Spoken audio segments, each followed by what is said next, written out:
मला आपल्या सगळ्याला विचारायचंय, मराठा आरक्षण जरांगे पाटलांचं आंदोलन झाल्यावर लोक आरक्षणावर बोलायला लागले, पण मराठा आरक्षणाच्या विरोधात सुप्रीम कोर्टात याचिका दाखल झाल्यावर तामिळनाडू सरकारचं 50%ची मर्यादा ओलांडून 78%ला गेलेलं आरक्षण केंद्र सरकारच्या ऍफिडेव्हिटमुळे जर टिकत असेल, तर त्याच पद्धतीनं आताच्या केंद्र सरकारनं मराठा आरक्षणाच्या बाबतीत तशाच प्रकारचं ऍफिडेव्हिट द्यावं आणि महाराष्ट्रातलं मराठ्याचं आरक्षण टिकवावं, जेणेकरून मराठा आणि ओबीसी वाद होणार नाही हे ठणकावून सांगणारा एकमेव खासदार होता ओमराजे.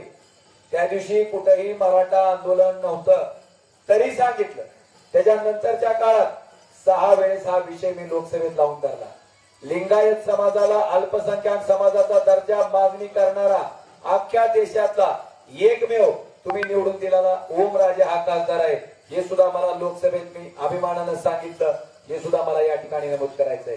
त्याचबरोबर धनगर समाजाचं आरक्षण असेल, मुस्लिम समाजाचं आरक्षण असेल, हेही विषय मी लोकसभेत मांडले.